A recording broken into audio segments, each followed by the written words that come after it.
Hello everybody, so this is another coffee cup calorimetry problem. We have 472 joules per degree Celsius is the heat capacity of the coffee cup, and we know that the two solutions that we're going to be dealing with both of their temperatures are initially set at 22.6 degrees Celsius.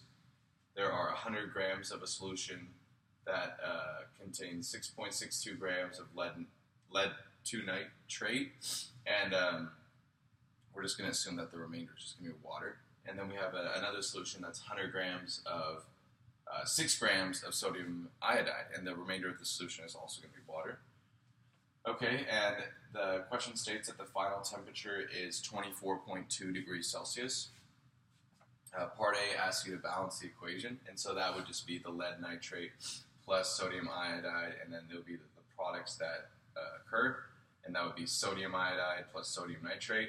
And the balancing is pretty simple. You know that there's 2 iodides on your product, so you just put a 2 coefficient for sodium iodide, and if you have 2 here, you put a 2 here for the sodium iodide here. So just balancing, and I have a whole lecture on balancing equations if you want to look at that.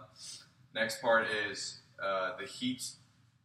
In order to calculate the heat of the reaction, you have to do the heat of the calorimeter and the heat of the reaction as well. So heat total would be equal to the product, or the addition of both of those. So we have heat equals 200 grams times the 200 grams I got from the 100 grams of both solutions, added them together. You get 200 grams times the heat capacity, which is assuming that's going to be water because it's so dilute, times 1.8 times, or just 1.8 degrees Celsius. And I got that from remember it's change in temperature, so 24.2 minus 22.6 gives you 1.8. I actually think it's going to be a negative 1.8. I think this is a negative 2. Oh, no, my bad. I'm confusing myself.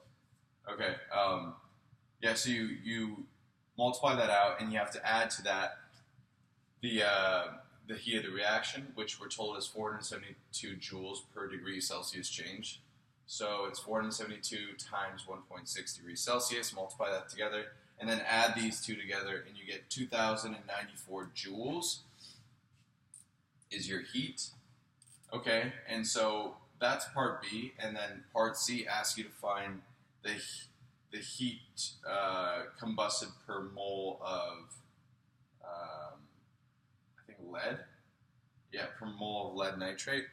And so that would just be you just converted the grams that you're given, which is 6.62 grams, divided by the molecular weight, which is 331.2 grams.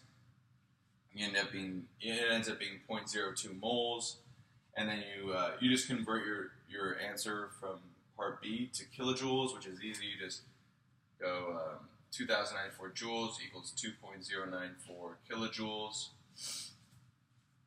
And then you divide that by the moles that you have of lead nitrate, and you get 104.5 kilojoules per mole. But you know that it's the temperature is increasing, so we know it's exothermic, and we'll have a negative in front of it. Okay, so that's how you answer that. If you guys have any more questions, please feel free to email me at gforbes@poets.whittier.edu or post a comment. Thank you.